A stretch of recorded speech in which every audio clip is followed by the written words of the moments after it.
So thank you for attending your pre-Kena session, Attorney Baji and Joe, for the last 4 hours, no? Extended tayo. Extended tayo kasi gusto ko talaga maayos ang inyong mentality Mhm. pagpasok sa marriage. So I hope this session helped you a lot. Please express your feedback.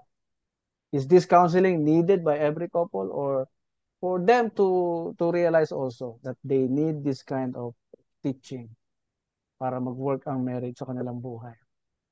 Let's start with Joe. Ikaw muna. Um, I think the session is a good reminder kasi these things naman, technically, it should be like common sense or dapat Mm, alam na siya. But sometimes kasi with life and everything going on, mm, nakakalimutan siya, mm, napupush back siya sa mind. yeah. So it's a good thing na we go through these things Mm, para ma-remind na ito yung importante sa yeah. marriage to make it effective.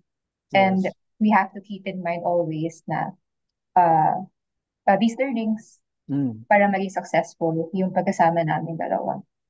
correct. Thank you for that, Joe.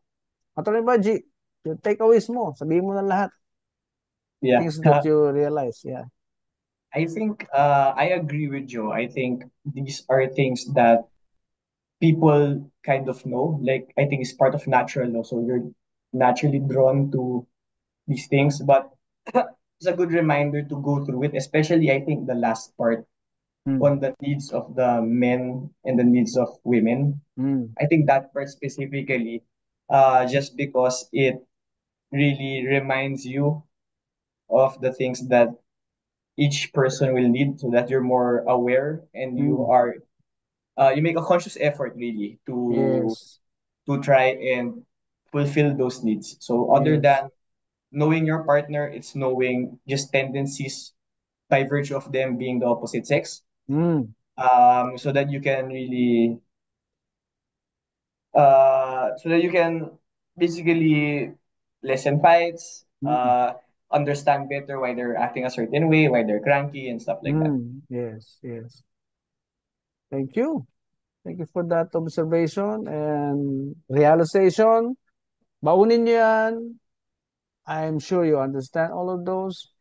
Practice them. Put them into practice. Apply them. And your marriage will truly work under the environment of God. Kaya huwag yung paniwalaan yung sinasabi ng marami that not all marriages are made in heaven. No, they are ignorant about the design of marriage. Kaya hindi nag-work yung kanilang relationship. Okay po. So, let's call it a day. Maraming salamat sa inyong atensyon. Thank you so much, Ah, Thank you, brother. yes, and I hope to see you soon. Sana makita tayo someday.